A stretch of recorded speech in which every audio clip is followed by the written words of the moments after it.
lo más sencillo sería que yo escogiera un antibiótico en base a una guía de práctica clínica. Entonces, en realidad esa parte no tiene chiste. Cuando ustedes les dicen neumonía adquirida en la comunidad, pues está muy sencillo. Hay una guía de práctica clínica que es la guía de práctica clínica de neumonía adquirida en la comunidad, en la cual les dice que si el paciente se va a manejar de forma ambulatoria, se le va a dar amoxicilina. Y ya acabaron. Si el paciente se va a ingresar a un hospital, le vamos a dar una cefalosporina de tercera generación. Y ya terminaron, me dicen ceftriaxona o cefotaxima. La parte realmente difícil era saber todo lo que ustedes han visto hasta ahora, que existe un sistema inmune del hospedero que puede condicionar que un antibiótico responda o no, la parte en la que ustedes saben que un antibiótico puede ejercer presión selectiva y ocasionar resistencias, que ustedes conozcan mecanismos de resistencia bacteriana que pueden ser inducidos por el uso y el abuso de antibióticos, que ustedes sepan que cuando yo doy un antibiótico de amplio espectro, puedo barrer la flora bacteriana normal. Todo ese tipo de situaciones son las que en realidad son complicadas. Vamos a preguntarle a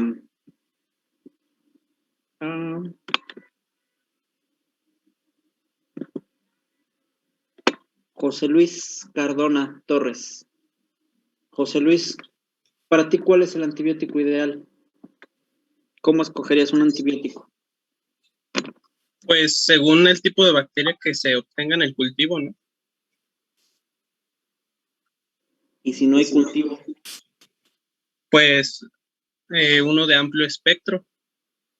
Ok, eso que tú acabas de mencionar del cultivo se llama tratamiento dirigido.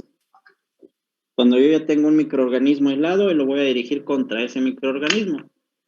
Pero hay algo que se llama tratamiento empírico. Vamos a suponer que yo mandé un cultivo y no creció nada.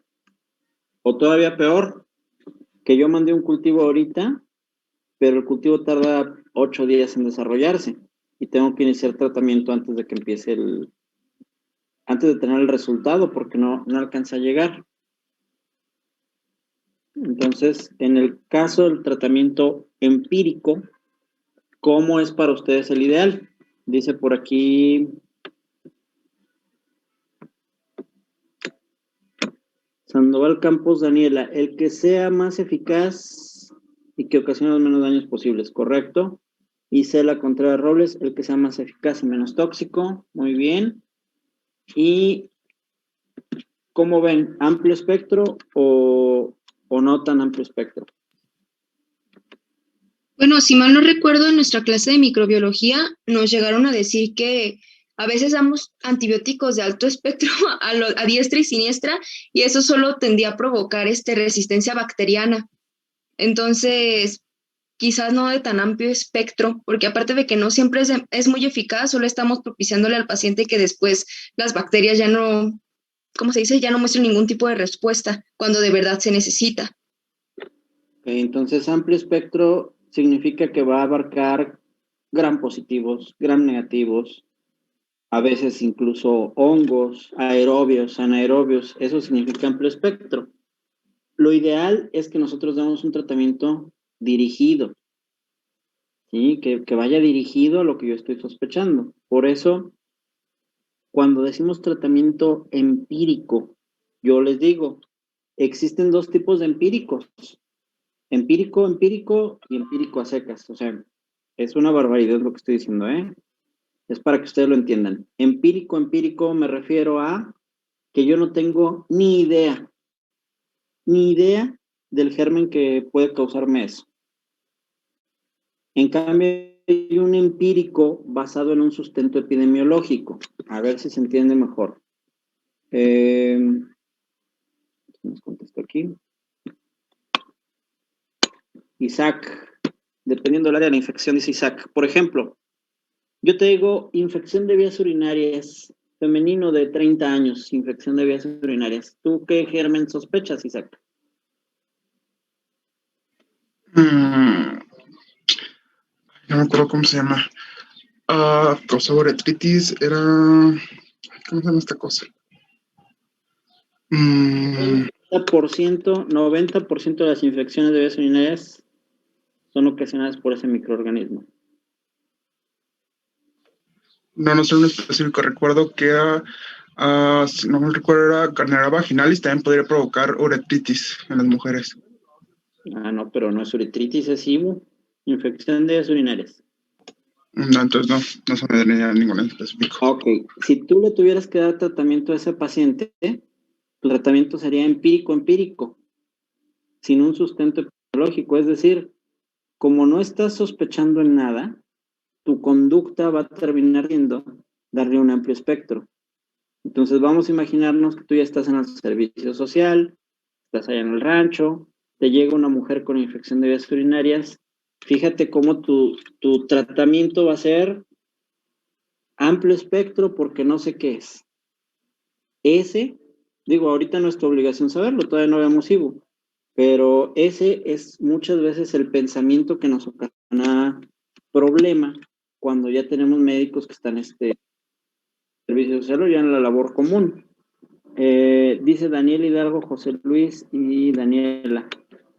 E. coli. Sí, el más frecuente para infección de vías urinarias es una E. coli. Yo ya sé que la E. coli es un bacilo gram negativo. Los bacilos gram negativos no tienen pared. Tienen una pared muy delgadita. Entonces, a ese tipo de microorganismos yo no le voy a dar antibióticos que actúan a nivel de la pared. Entonces, mi tratamiento ya va dirigido contra bacilos gram negativos. ¿Qué antibiótico afecta a los bacilos gram negativos? Pues, por ejemplo, algunas quinolonas como el ciprofloxacino, algunos cefalosporinas cuando son de tercera, cuarta y quinta generación, algunas penicilinas sintéticas con inhibidores de beta-lactamasas como piperacilina o tazobactam. ¿Quién más? Pues básicamente, o sea, yo ya sé que los macrólidos no afectan a bacilos gram negativos, yo ya sé que las cefalosporinas de primera y segunda generación rara vez afectan a bacilos gram negativos. Entonces mi tratamiento ya no fue tan empírico. Sí es empírico porque no tengo un cultivo, pero tiene un sustento epidemiológico porque yo ya sé que la frecuencia de E. coli en infecciones de vías urinarias es altísima. Entonces la pregunta es, ¿qué es un adecuado uso de antibióticos? Y aquí nos dicen que el uso óptimo de antibióticos se logra cuando tenemos un máximo efecto terapéutico con efectos secundarios leves y mínima presión selectiva para la producción de resistencia por parte de las bacterias. ¿A qué nos referimos? Cuando yo tengo una E. coli en una infección de vías urinarias y yo decido darle ciprofloxacino, solamente estoy presionando a la E. coli para que haga resistencia. Si yo no sé quién me ocasiona la infección de vías urinarias y decido darle meropenem, entonces estoy presionando a los bacilos gram negativos, a los cocos gram positivos, a los cocos gram negativos, a los cocobacilos gram negativos, a los anaerobios y a los aerobios, ejerciendo una gran presión sobre un número gigantesco de bacterias sin necesidad. Para que un antibiótico surte efecto, yo tengo que tener dos cosas: concentración adecuada en el lugar de la infección y un patógeno que sea sensible. ¿Sí? Si yo le doy un antibiótico al cual el patógeno que estoy atacando es resistente, no va a funcionar. Si yo le doy un antibiótico que sí ataca al microorganismo, pero que no va a llegar ese antibiótico donde yo quiero que llegue, entonces tampoco me va a servir. A eso se llama farmacocinetia y farmacodinamia. Y además hay que involucrar a los factores del huésped y del hospedero, ¿sí? Nosotros tenemos que identificar si el hospedero, o sea, el paciente, se encuentra inmunocompetente como para que estos antibióticos hagan efecto sobre él. Si todo esto se da, entonces voy a tener éxito clínico y muerte bacteriana. ¿A qué me refiero con la concentración en el lugar de la infección? Es muy sencillo. Vamos a poner otro microorganismo. Pseudomonas aeruginosa. Griselda Bautista, ¿qué son las pseudomonas aeruginosas?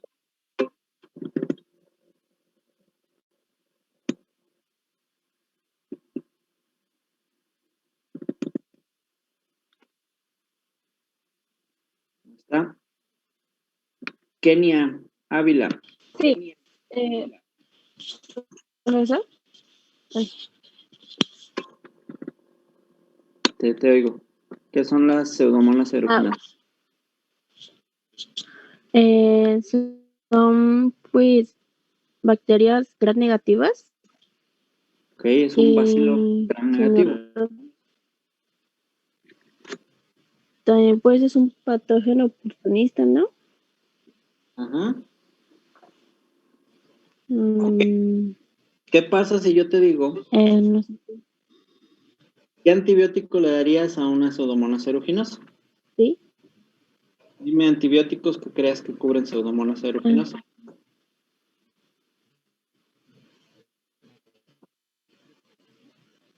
Mm,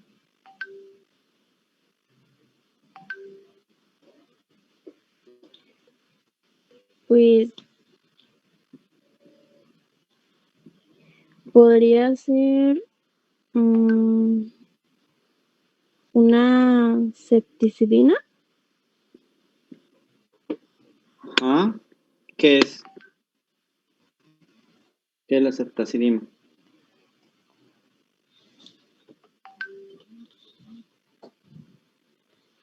Es una cefalosporina. Ok, ahí te va. Nosotros vamos a tener diferentes grupos de antibióticos. Nosotros tenemos beta-lactámicos. Dentro de esos beta-lactámicos vamos a tener penicilinas, vamos a tener penicilinas sintéticas, vamos a tener cefalosporinas.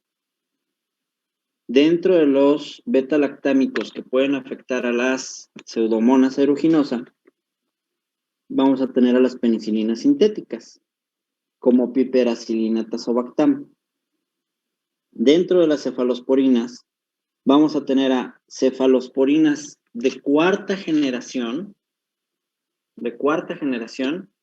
y vamos a tener a una cefalosporina de tercera generación. Solo una de tercera generación, que es la ceftazidima, puede afectar a pseudomonas. Y las de cuarta y las de quinta, cualquiera. ¿Sí? Que sería, por ejemplo, cefepime es de cuarta. Bueno, y luego tenemos otro antibiótico que no es de los beta-lactámicos, que son las quinolonas. Las quinolonas, a partir de la tercera generación, como ciprofloxacino, también van a afectar a esta bacteria. Entonces, si hacemos un recuento, nosotros tenemos ceftazidima, cefepime, piperacilina tazobactam, ciprofloxacino, moxifloxacino, levofloxacino. Y luego hay que agregarle los carbapenems. Los carbapenems como meropenem e imipenem. Pelastreonam no, o sea, otro tipo de carbapenems no. Imipenem y meropenem. Correcto. Si tengo todos esos antibióticos, ¿cómo escojo cuál le voy a dar? Pues uno, tengo que escoger lo que viene aquí en el cuadrito. A ver, ¿por qué no se regresa?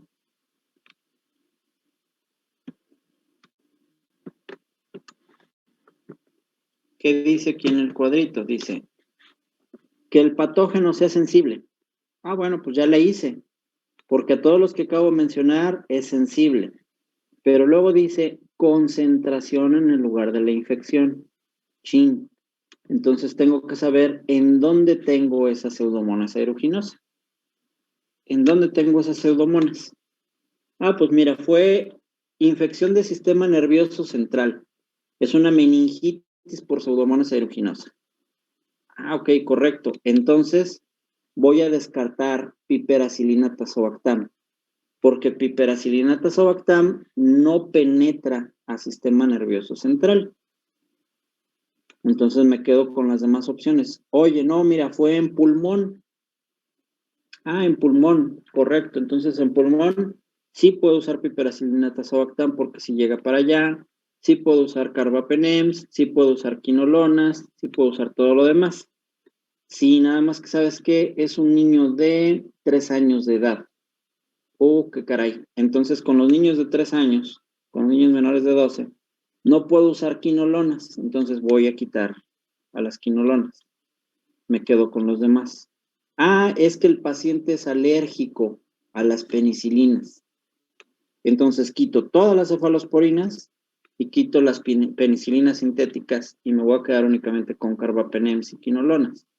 O sea, lo que yo quiero transmitirles es que la elección del esquema antibiótico adecuado tiene múltiples implicaciones. No es nada más que la bacteria sea. Yo necesito que la bacteria sea sensible, que el paciente no sea alérgico, que el antibiótico que estoy escogiendo alcance una concentración adecuada al lugar al que yo quiero llegar y todavía falta que el paciente tenga un sistema inmune competente que le ayude a combatir la enfermedad. Además de eso, tengo que saber lo que viene aquí en esta tabla, una tabla de concentración contra tiempo. Hay antibióticos que actúan por concentración y hay antibióticos que actúan por tiempo. Y hay otros que actúan por los dos. ¿A qué me refiero eso? Vamos a suponer Patsy, Daniela. Ahorita vas a dar una indicación de administrar meropenem. ¿Cómo me dirías? Vamos a suponer que yo soy tu enfermero, tú eres la doctora. ¿Cómo me das la indicación de que administre el meropenem?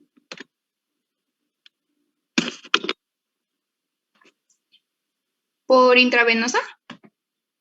Ajá, a ver, pues dime, yo aquí estoy. Lo que usted diga, doctora. Ok, va a ser, ay, no sé cuántos miligramos necesite. 10 por kilo y el paciente pesa 10 kilos. Entonces van a ser 10 miligramos por intravenosa en 1 hora. ¿Así le vas a poner en las indicaciones? 10 por intravenosa en 1 hora. No, 10 miligramos.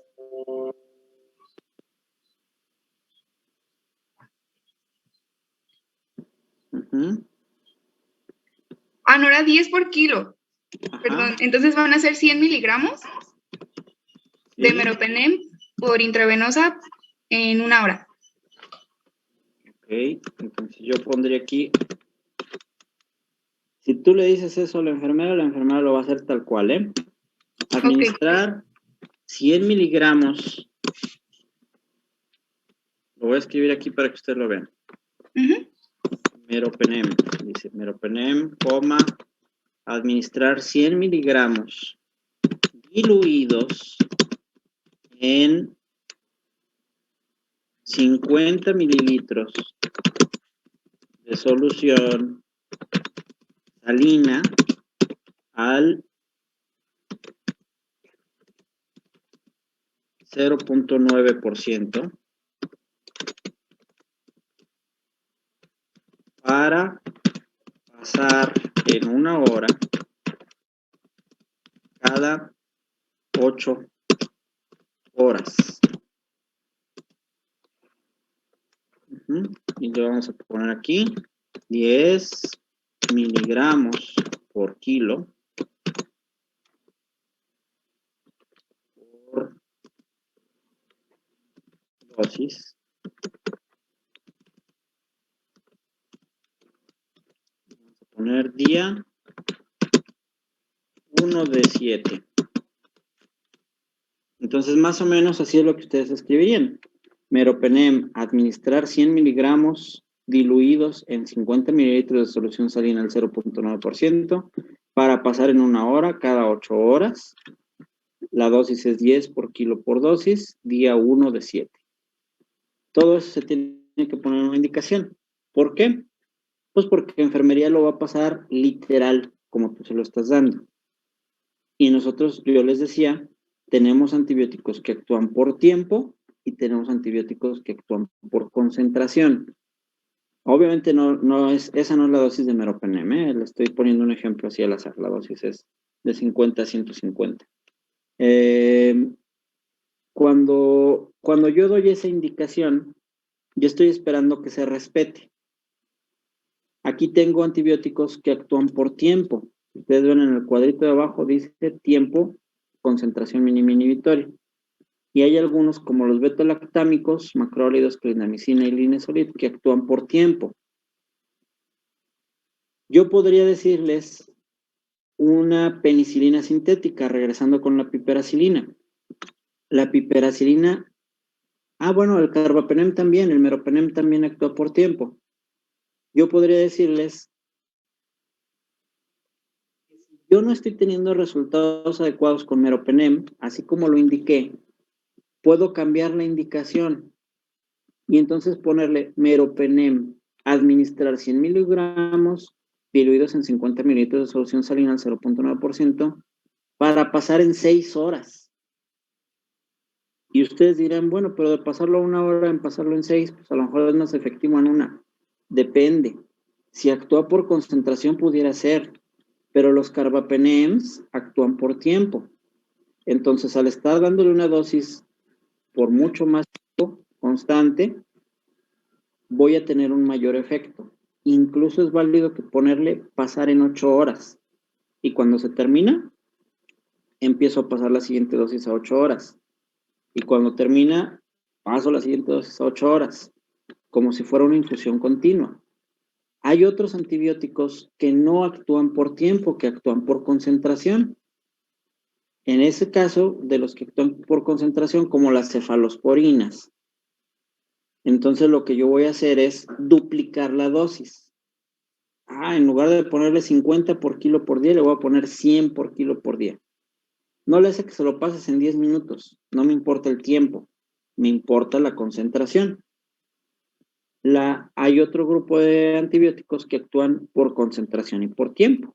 Entonces, puedo tomar esa trampa de decir, le voy a duplicar la dosis y la voy a administrar lento. Mismo caso del meropenem. El meropenem es de los que actúan por concentración y tiempo, entonces puedo decir, en lugar de pasarle 100 en 1 hora, le voy a pasar 200 en 6 horas. Y esto me va a dar una mayor eficacia. Bueno, entonces son parte de las cosas que yo tengo que saber para poder identificar qué antibiótico es el necesario y cómo es ese antibiótico necesario. Les pongo un ejemplo de la vida real. ¿Nos vas a ayudar a leerlo? Ulises, por favor.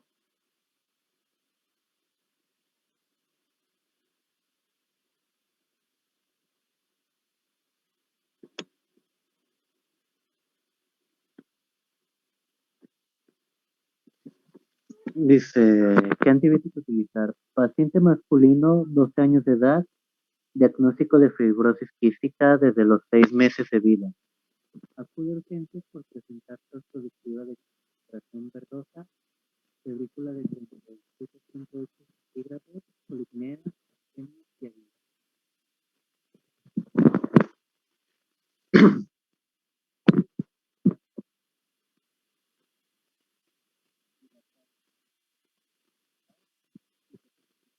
Ya no te escuchamos. A ver, Luis Fernando Gómez. Bueno, sería paciente masculino de 12 años de edad, diagnóstico de fibrosis quística a los 6 meses de vida, acude a urgencias por presentar tos productiva de expectoración verdosa, febrícula de 37 grados centígrados, policnea, astenia, adinamia, F, estructores crepitantes bivasales, cianosis umbilical, saturación de oxígeno 82%, a su ingreso con una biometría hemática con DHB de 11.2, leucocitos de 12.700, neutrófilos de 11.000, linfocitos de 1.200, eosinófilos de 200, monocitos de 300, plaquetas de 344.000, perdón. Cultivo de expectoración 8 días previos con reporte de Candida albicans, 200 UFCC, Staphylococcus epidermidis, 170.000, perdón, UFCC, y P. aeruginosa de 1.220.000 UFCC. ¿Y cuál es tu diagnóstico con ese paciente?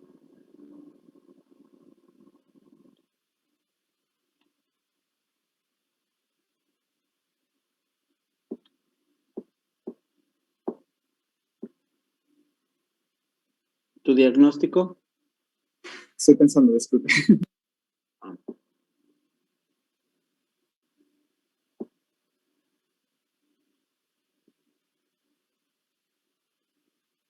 Tip, tip, tip, tip, tip, tip, tip, tip, tip. Ya se murió.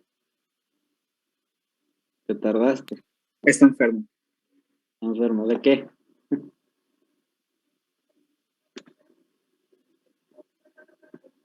Sospecharía una neumonía, pero no, siento que no. ¿Por qué no? Tiene estertores crepitantes bivasales, cianosis peribucal, fiebre, desatura, Sí que converso con mi compañero que sería típica, ¿no? Una neumonía típica. neumonía típica, ok. ¿Qué te parece COVID?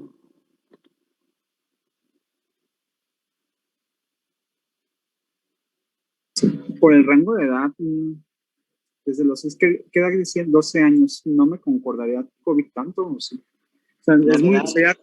sería raro tener un niño de esa edad con una enfermedad así. No, sí les da COVID, se mueren de COVID.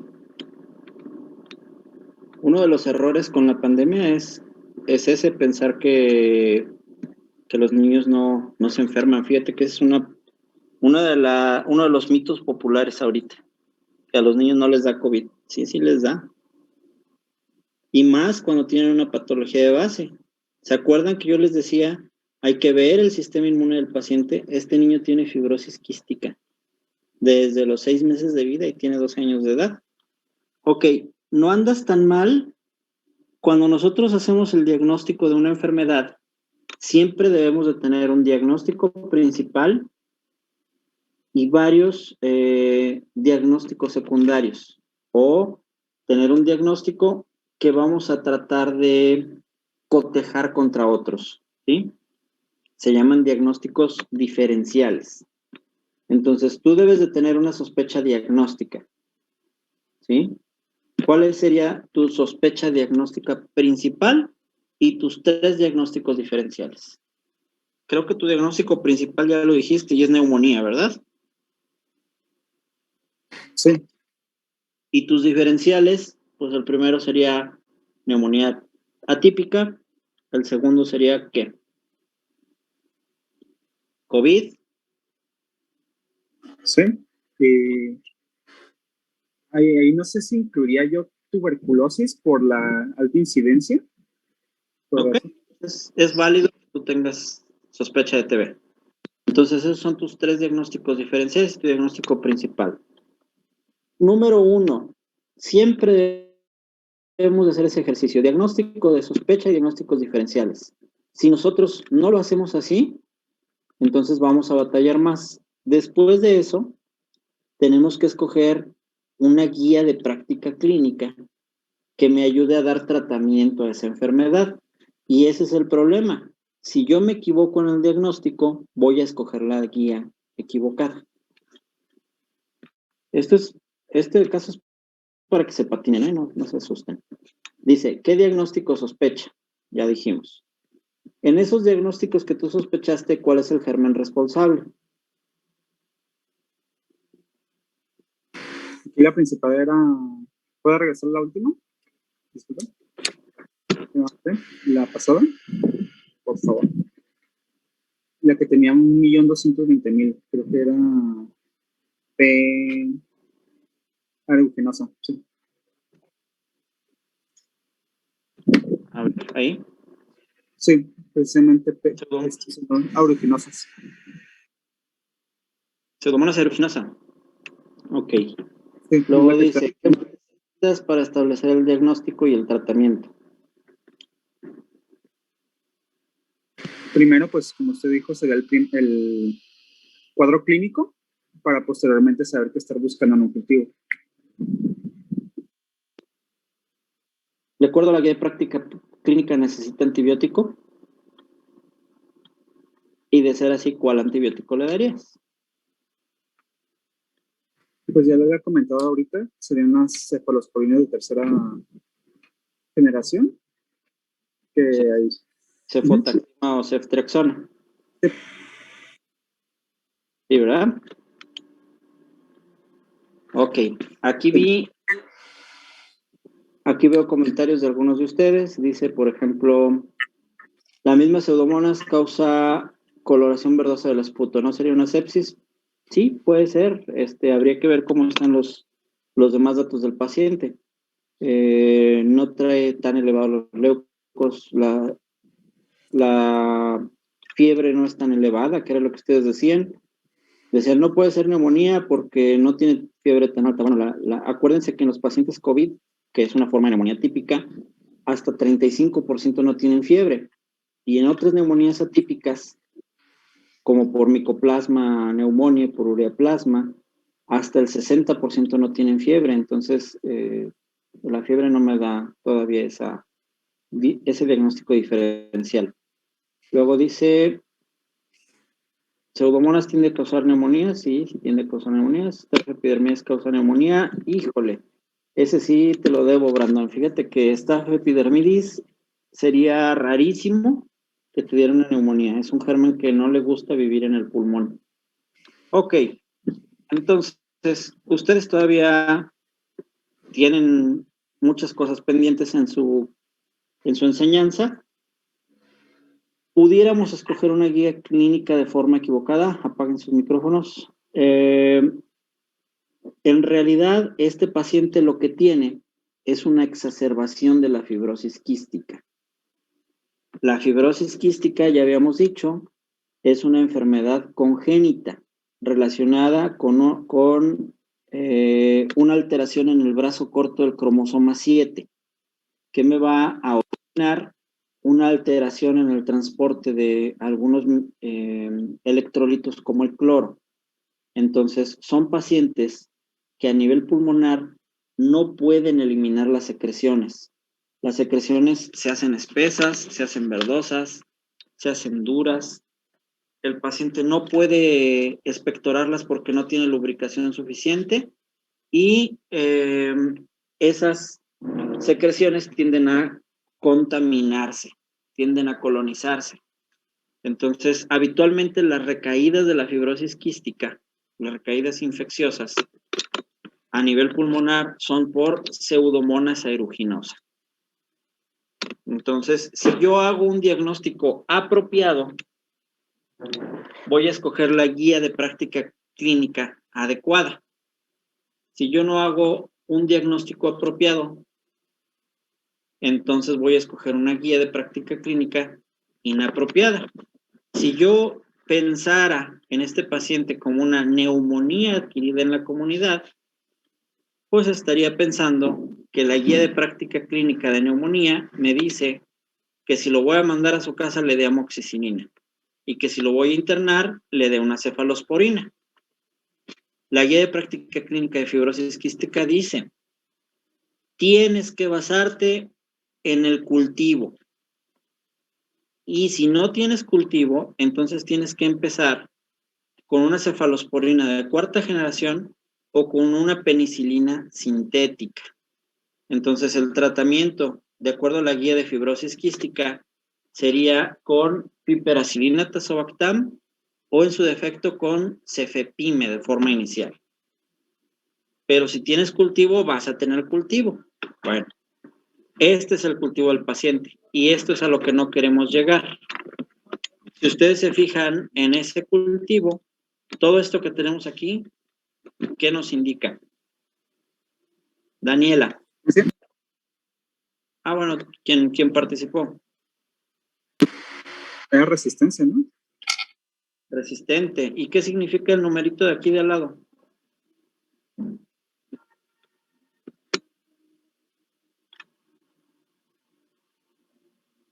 El 16, 16 sobre 8, 64, 16, 16, 16. ¿Qué es eso? Era la Concentración. concentración inhibitoria. ¿Las colonias inhibidas? Se llama concentración inhibitoria mínima. ¿Qué es eso?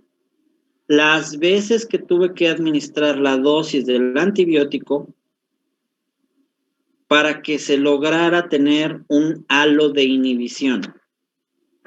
O sea, el cultivo, si ustedes alguna vez lo han visto, es una ruedita, como una gelatina, en donde crece el microorganismo, va pintando. Yo coloco una capsulita del antibiótico, coloco una pastillita del antibiótico, y en donde yo la coloqué, se crea un halo, en donde ya no hay bacteria. Se inhibió. Entonces, hay bacterias que necesitan mayor cantidad de dosis que otras. Y existen cortes a partir de los cuales yo digo si es resistente o es sensible. No quieran estandarizarlo. Aquí no significa, mira, se ocuparon 16 veces la dosis para AMPI y 64 para piperatazo, entonces es más sensible a la AMPI. No. Cada uno de los microorganismos tiene una concentración inhibitoria mínima estándar para cada uno de los antibióticos. Entonces, esto se tiene que revisar por un experto y eso se tiene que revisar de uno por uno. Les voy a poner un ejemplo. A ver. Dejen buscar esa porque si no se van a perder. Si es que no se han perdido ya, ¿verdad?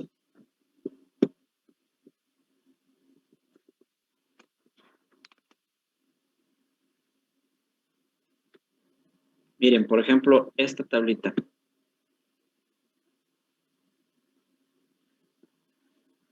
¿Ahí la ven todos? Sí. Sí. Ok, esa tabla, ahí es una de las dos que nos manejan a los infectólogos a nivel mundial.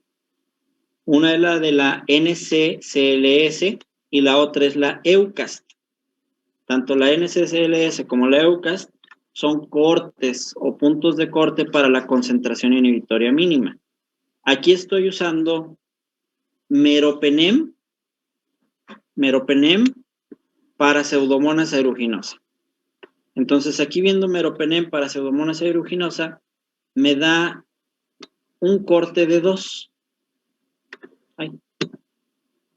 Me da un corte de 2. Dice 2 o menos de 2 veces la concentración inhibitoria mínima es sensible.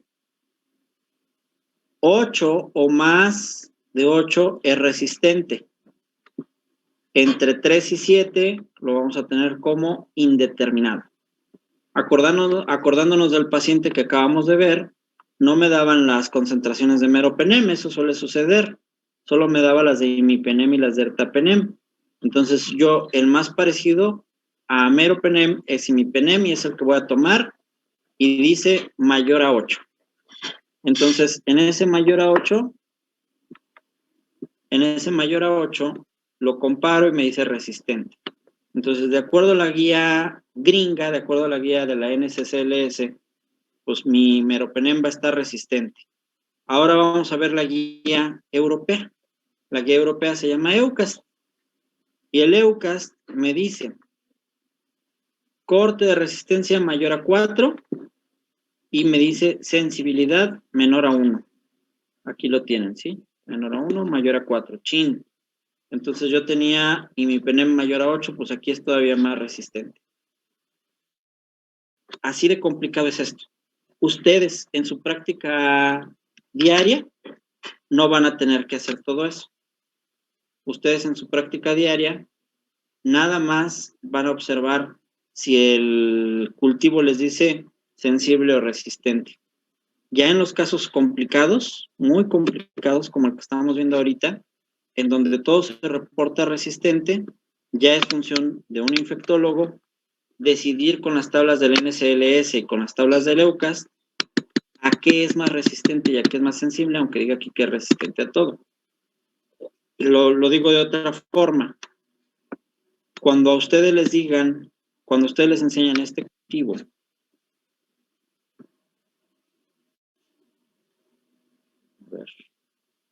cuando ustedes les enseñan este cultivo aquí, ustedes tienen que buscar un infectólogo. Este cultivo con todo resistente, tienen que buscar una segunda opinión de un experto. Habitualmente esto no les debe de pasar a ustedes. Habitualmente a ustedes les debe decir resistente, resistente, sensible, sensible, sensible, resistente, sensible, resistente, sensible, y a lo mejor ustedes van a jugar nada más con las R's y las S's. Cuando les llegue uno pan resistente, bueno, entonces ya les pasé el tip, se van al EUCAST, se van al NCSLS y ustedes revisan qué tan resistente es en realidad en esa tabla o lo interconsultan. Bueno, entonces es una de las cosas que ustedes deben de hacer. Regresando un poco a lo que les había platicado de la microbiota, ustedes saben que nosotros tenemos más bacterias que células. Tenemos 3% del peso corporal hecho por bacterias. Si nosotros empezamos a dar antibióticos de amplio espectro a lo descarado, sin pensar en las consecuencias o pensando que no hay consecuencias, corremos el riesgo de modificar la flora bacteriana normal. Aquí les pongo ese ejemplo. Este es un estudio que se hacía en las mujeres embarazadas, en donde decían que una mujer embarazada que estuvo bajo un régimen antibiótico tenía cambios en la flora vaginal. Entonces, cuando el niño nacía, los microorganismos que lo colonizaban al momento de nacer iban a ser diferentes que los de una mamá que no utiliza antibiótico.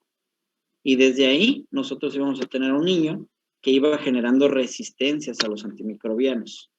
La dieta infantil, los niños que le están dando seno materno y que la mamá está tomando antibióticos, modifican las bacterias que están ahí en la piel de la madre. O sea, todo lo que nosotros consumamos nos va a ocasionar alteraciones aunque no nos demos cuenta. Eso es como lo que está pasando ahorita, que ya les decía del incendio del bosque de la primavera.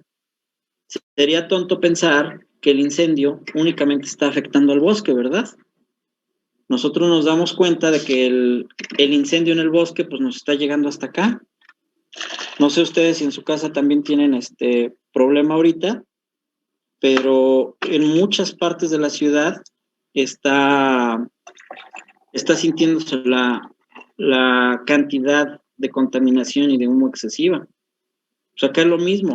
Todo lo que tú te comes se va a volver parte de ti, te va a afectar. Ya habíamos puesto este ejemplo, no me acuerdo si ya se los puse, acerca de la dieta de pacientes en diferentes partes del mundo. Entonces yo tengo que pensar qué tipo de paciente tengo, ¿sí? Este es un grupo de pacientes en Florencia, Italia. Este es un grupo de pacientes en Burkina Faso. Y ellos querían ver si la microbiota intestinal inducía algún factor de riesgo para la obesidad. Entonces comparan gente en Florencia, Italia, que tiene una dieta parecida a la de Burkina Faso, pero los de Florencia tienen alimentos procesados y los de Burkina tienen alimentos que son orgánicos. Comparan cuáles son los microorganismos que crecen en su intestino y se dan cuenta que en Italia tienen una cantidad de bacteroides, que son estos azules, muy pequeñita. Y en Burkina Faso vean todos los bacteroides que tienen. Deciden hacer un cambio en la microbiota y se dan cuenta de que al cambiar la microbiota y cambiar los bacteroides, cambiar los finicutes por bacteroides, la gente bajaba de peso sin cambiar de dieta. Entonces, ¿qué significa eso? Bueno, pues que todos esos microorganismos en algo están influyendo en mi sistema, a veces hasta sin que yo me dé cuenta, ¿verdad? Sin que yo me dé cuenta, me están diciendo, aquí estamos presentes. ¿Por qué les hago todas esas comparaciones? Bueno, pues por el sentido de preguntarles, ¿cuándo fue la última vez, Juan Antonio Sotelo, que tomaste isoniazida? ¿Dónde? La última vez que tomaste isoniazida. ¿Isoniazida? Ajá. Pues si es para, si no me recuerdo, es para los parásitos. No, es para tuberculosis. Sí. O es la antituberculosis, no me acuerdo. ¿La tuberculosis? No recuerdo, creo que nunca. Nunca. ¿Alguien que haya tomado isoniazida en los últimos días? ¿O rifampicina? No, nadie. Ok, bueno, los voy a creer. Miren, dice aquí que si el control de antibióticos es un mito, nosotros tenemos producción de carbapenemasas, beta-lactamasas, biofilms, todos los mecanismos de resistencia que ustedes ya conocen. Y podemos observar en esa tablita,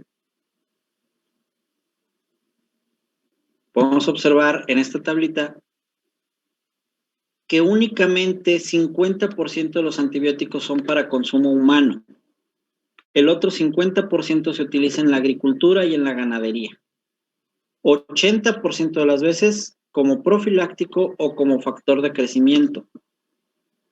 ¿Ustedes han escuchado los casos de los futbolistas que salen positivos a clenbuterol? ¿Cuál es la excusa que ellos dan? Que clenbuterol es usado en el ganado para hacer el crecimiento muscular, ¿no? Oye, ¿y será cierto que si yo me como un filete de res de una vaca a la que le dieron clenbuterol, estoy comiendo clenbuterol?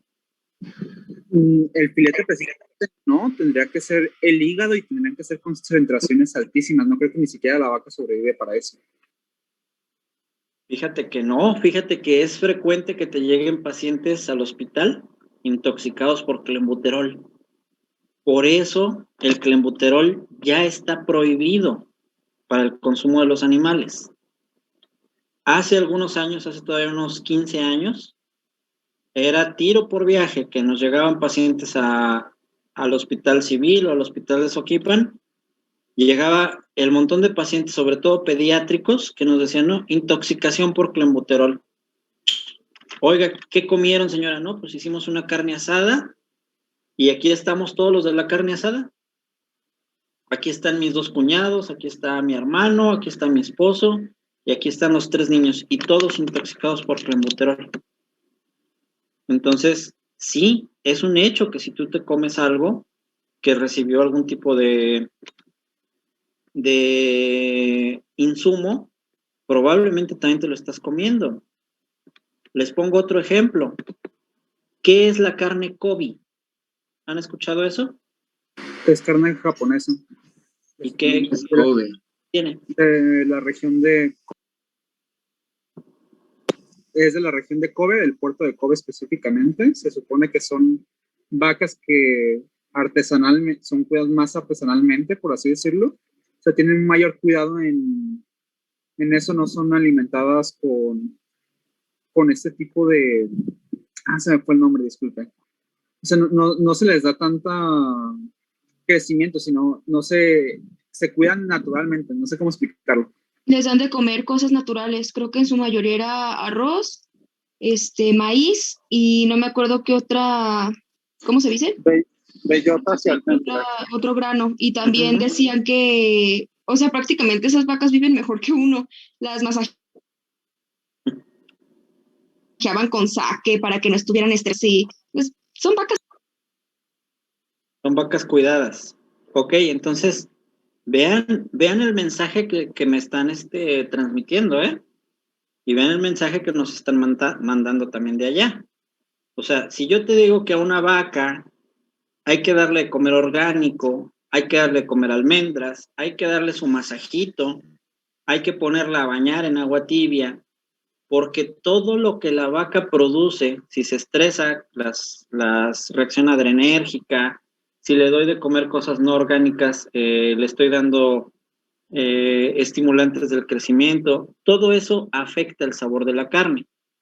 Ah, bueno, ahora imagínense, si yo le doy clenbuterol, pues por supuesto que me voy a comer el clenbuterol.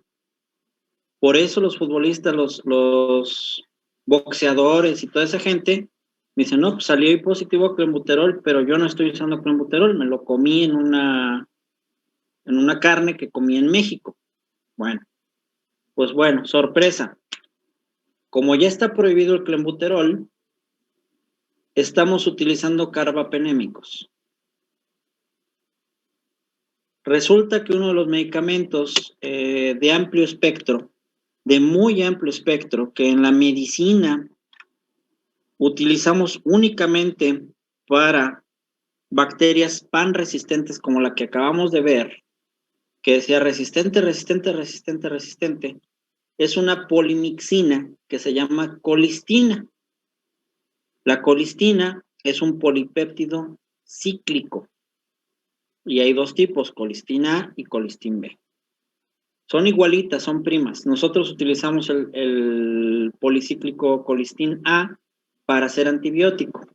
Resulta que en la ganadería y en la agricultura están utilizando el colistin B. Entonces le están dando colistina a los animalitos para que tomen una mayor volumen muscular. Les están dando isoniazida y les están dando rifampicina para que no se enfermen de tuberculosis y para que no se vayan a enfermar de brucelosis. Les están dando antibióticos inyectados como la penicilina para que las ubres de las vacas no se contaminen y puedan dar una leche más espesa y de mayor cantidad. Entonces, pónganse a pensar, si yo estoy utilizando antibióticos en la ganadería y en la agricultura, estoy propiciando esa presión selectiva en la ganadería y en la agricultura.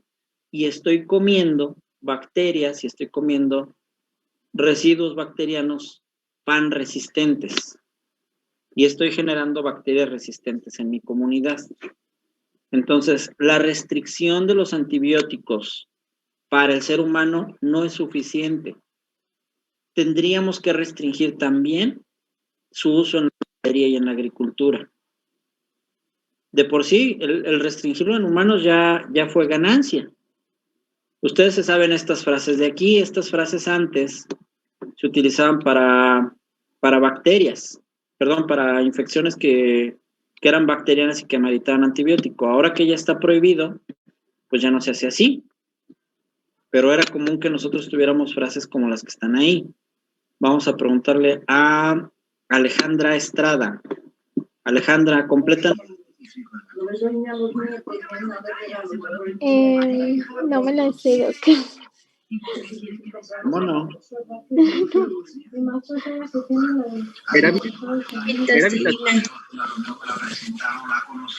A ver, vamos a preguntarle mucho ruido ahí con Alejandra.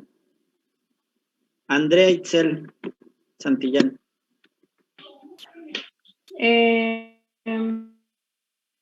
Dice en la casa y en la oficina, creo que ya tenga usted algo así. Ok, muy bien. A ver, vamos a preguntarle a Sandoval Campos, porque tu micrófono se oye un poquito mal. Ah, yo sí me acuerdo de ese anuncio, profe, decía, en la casa, en el taller, en la oficina, tengo usted vitacilina. ¡Ah, qué buena medicina! Ok. Y luego recomendado por las mamás de los doctores. Istiazil. Istiazil. ¿Con quién? Adiós a la gripe en un 2x3. XL3. Con XL3. Sedalmerc. Te reanima. A la gripa dile. Next. ¿Y el de las niñas bien? Lomecal. Bueno, pues entonces, fíjense cómo la mercadotecnia, pues por supuesto que funciona. Claro que funciona. O sea, tú dices, doctor, es que se raspó aquí el niño o se quemó, ¿y qué le ponen? Pues le ponen vitacilina, que tiene retinol y que tiene retinol y tiene neomicina. Entonces le están dando un antibiótico tópico con un medicamento que reacciona con el sol. Pues bueno, aguas. Luego dices, a la gripa dile next. ¿Qué te están dando? Pues un antihistamínico, no hay problema. El problema es que antes este tipo de anuncios estaban hechos para antibióticos. Sí, te decía, si le duele la barriga a tu chiquito, dale Bactrim Ito o algo así, eran cosas así. Entonces, ¿qué te promovían? El uso de trimetoprim, el uso de penicilina, de amoxicilina, de ampicilina, o sea, todo ese tipo de medicamentos era frecuente que tú pudieras ir a la tienda a comprarlos. Entonces, la presión selectiva en la comunidad por consumo humano sí disminuyó, pero la presión selectiva en la comunidad por consumo de agricultura y ganadería sigue igual. Yo les preguntaba que quién comió isoniazida los últimos 8 días. Pues todos los que comieron carne, muy probablemente consumieron algo de isoniazida. Entonces ahí tienen esa presión selectiva. Si no comieron carne, pues bueno, entonces no. Uso de antibióticos para tratar infecciones en México. ¿Quién da más antibióticos en nuestro país? Los pediatras. 72.2% de los antibióticos los da el pediatra. Y luego el pediatra, ustedes, 25% médicos generales. Y solamente el 0.8% los da el cirujano, el otorrino, el alergo, etcétera, etcétera, etcétera.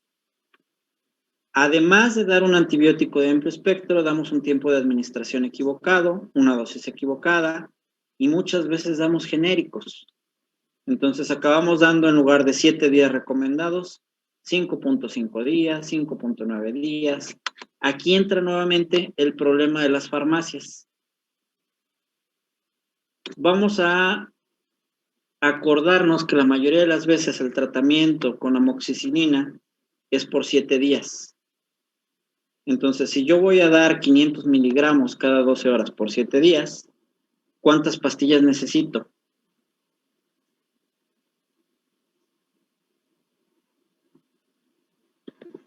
¿14? 14. Entonces las farmacéuticas dicen, véndeles la cajita con 10. Véndele la cajita con 10 para que se lleve 2 cajitas. No conocen la idiosincrasia del mexicano. La idiosincrasia del mexicano dice, compra una cajita y si te sientes bien, pues ya lo suspendes. Entonces nos tomamos 5 días de tratamiento y terminamos abandonando los 2 últimos días de tratamiento. O, en su defecto, compro las 2 cajitas, me tomo los 7 días y el medicamento que sobra se lo voy a recetar a mi vecina porque tiene algo que es igualito a lo que tengo yo. ¿Sí? Entonces, creo que también esa parte falta regularla, ¿no? Que tengamos medicamentos que se vendan con el blister de la cantidad que uno necesita. Si la mayoría de los tratamientos son por 7 días, explíquenme por qué las cajas traen para 5 días. Bueno, la vigilancia y el control de la presión selectiva es importante. Cuando nosotros recetamos más un antibiótico, vamos a notar que si yo incremento el uso de un antibiótico, como aquí que subió el cefepime, o como aquí que subió la piperacilina, pues yo voy a empezar a notar aumento de bacterias resistentes. Las cefalosporinas inducen, por ejemplo, resistencia de beta-lactamasas en enterobacterias. Entonces, si yo empiezo a dar, vean aquí en el 2012, es la línea amarilla, si yo empiezo a dar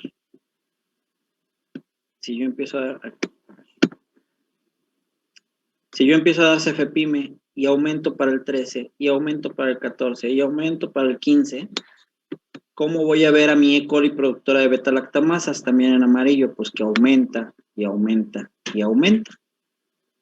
¿Sí? Tengo que restringir algún antibiótico para que yo, restringiendo ese antibiótico, restrinja también las resistencias al mismo. Bueno, conclusión de esto. La elección de un esquema antimicrobiano puede ser de dos formas, empírica o dirigida. Dirigida significa que tengo un antibiótico, un cultivo que me va a decir a qué es resistente mi paciente. La mayoría de las veces yo no puedo hacerlo dirigido. Tengo que hacerlo empírico, porque los cultivos tardan alrededor de 8 días en salir y el paciente no va a esperar. El paciente hay que darle tratamiento en cuanto lo vea.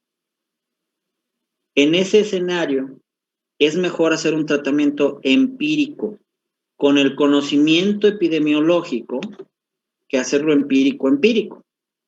IBU, E. coli, neumonía, neumococo, neumonía atípica, micoplasma, ¿sí?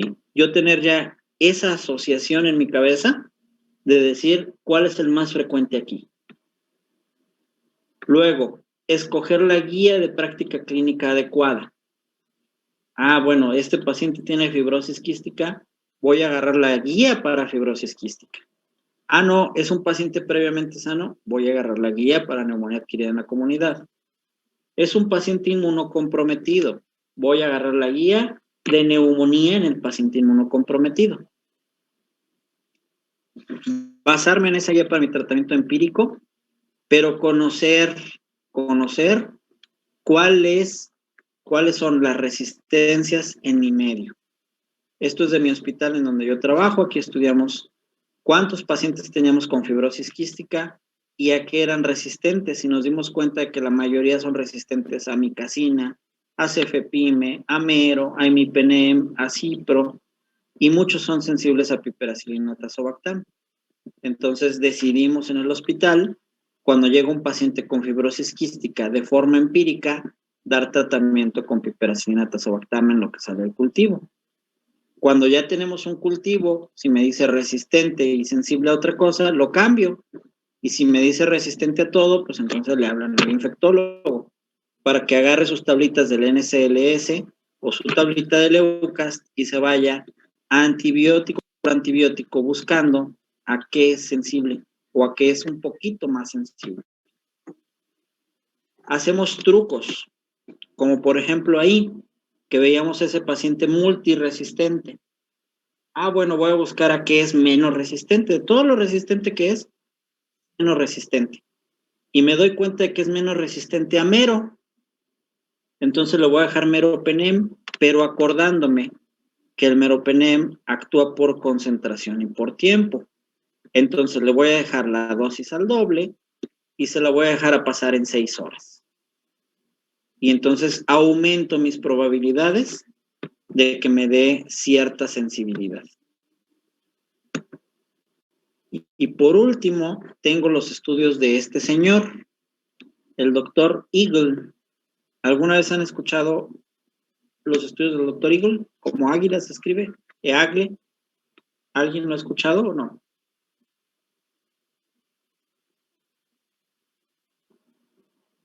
Bueno, les voy a complicar todavía más la vida. Marta.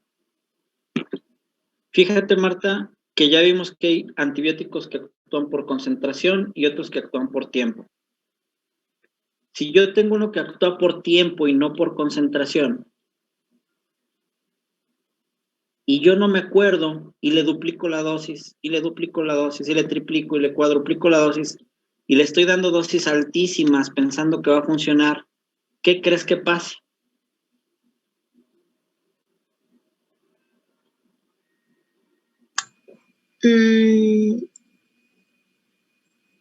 Pues igual generaría una resistencia, ¿no? Ok, a largo plazo sí voy a generar resistencia, pero ¿me sirve más, me sirve menos ahorita a corto plazo o me sirve igual? ¿Cómo ves? ¿Más? Aunque actúe por tiempo y no por dosis. Ah, bueno, sí. Entonces menos, sí. Es como dice Isaías Velázquez, se satura, sí se satura. Ese es el problema. Cuando tú tienes un antibiótico que actúa por tiempo y no por concentración, y tú le estás dando concentración, y más concentración, y más concentración, la eficacia de ese medicamento disminuye. Al saturarse los receptores, en lugar de mejorar, disminuye su acción. Entonces, el doctor Eagle empezó a hacer esos estudios. Él decía, miren, cuando yo doy una dosis definida, y le voy dando dosis definida, a la larga va funcionando el antibiótico. Pero si yo lo saturo, si yo le duplico y le triplico y le cuadruplico la dosis, vean cómo se cae la eficacia del antibiótico. Entonces, este señor empezó a estudiar por qué se saturaban los receptores de las penicilinas. ¿Por qué? Y de chiripa encontró algo a lo que le llamó efecto Eagle. Y ese efecto Eagle nos va a ser muy útil cuando vemos microorganismos pan resistentes como el que vimos hace rato. Ya dijimos que Pseudomonas aeruginosa es un bacilo. Ya dijimos que es gram negativo. Ya dijimos que no tiene pared. Ya dijimos que los antibióticos que actúan contra cocos gram positivos no le van a servir. Ahí llega este señor y nos dice, a veces sí. Porque yo descubrí dos cosas que se llaman sinergismo y el efecto Eagle. ¿Cuál es el efecto Eagle? Se los voy a decir coloquialmente para que ustedes lo entiendan mejor. Llega el de Coppel a la colonia a cobrarle a doña Juanita, y desde que llega el camión de Coppel, doña Juanita ya reconoce el sonido. Y le dice a los chiquillos, cállense, cállense, apágale la tele, apágale la luz. Nadie haga ruido, es el de Coppel. Ya lo conoce. Llega el de Coppel, toca en la casa de doña Juanita y hasta el toquido le conocen ya. Nadie haga ruido. ¿No? No hay nadie, se van. El de Coppel también se da cuenta de que doña Juanita ya lo reconoce y le paga a uno de los chiquillos que andan en la calle, estaciona su camión en la esquina, le paga a uno de los chiquillos que andan en la calle y le dice, tócale a doña Juanita y te doy 10 pesos. ¿No? Llega el chiquillo, toca diferente. ¿Quién es? Se asoma y dice, es el de doña Lupe, mamá. Pues ábrele a ver qué quiere. Le abren al chiquillo y se mete el de Coppel. Vengo por la tele. ¿Sí? Entonces, ¿qué hicieron? El niño de doña Lupe no fue a cobrar. El niño de doña Lupe nada más engañó a doña Juanita. Eso pasa con el efecto Eagle. Eso es lo que descubrió este señor. Que si yo tengo una Pseudomonas aeruginosa, por poner el ejemplo, si yo tengo una Pseudomonas aeruginosa pan resistente, le voy a dar rifampicina. Caray, oye, pero la rifampicina no sirve para Pseudomonas. Sí, precisamente por eso. Porque Pseudomonas no conoce a la rifa. Entonces, mando a la rifampicina que toque, Pseudomonas me abre la puerta y se mete mi meropenem. Y si aparte de mi meropenem lo dejé al doble de la dosis y lo dejé por tiempo a administrar en 6 u 8 horas, la probabilidad de éxito se cuadruplica. Eso es el efecto Eagle. El otro que descubrió se llama sinergismo. Yo puedo dejar meropenem con un aminoglucósido que es la amicacina y ellos dos van a actuar en forma conjunta con la bacteria. Es un mecanismo diferente al efecto Eagle. Aquí únicamente los dos van a atacar por dos frentes, pero se requiere que el microorganismo sea sensible. En cambio, para el efecto Eagle puede utilizarse en microorganismos resistentes. Bueno, pues se los explico así para que sea entendible, para que ustedes lo revisen después. Acuérdense que todo lo que yo les platico aquí en realidad es como una explicación para que cuando ustedes lo lean lo entiendan. No es lo que les voy a preguntar en el examen. En el examen yo no les voy a preguntar de doña Juanita, de doña Lupita, no. O sea, en el examen yo les podría poner explique brevemente el efecto Eagle. Y no quiero que me pongan ahí lo de doña Juanita, quiero que ustedes me digan qué es el sinergismo competitivo que se realiza entre dos antibióticos con diferente mecanismo de acción para poder ingresar a una bacteria que se considera resistente. Es una explicación un poquito más, ya más científica. Bueno, tarea para ustedes para la siguiente clase de infecto. Por escrito, es por escrito en una sola página. Me van a mandar, por favor, los diferentes grupos de antimicrobianos. ¿Cuáles son los antibióticos que son los principales en esos grupos? ¿Y a quién atacan? Les pongo un ejemplo. Lo voy a escribir aquí. Ejemplo. Cefalosporinas. ¿Dónde actúan? Actúa a nivel de pared. Primera, segunda, tercera,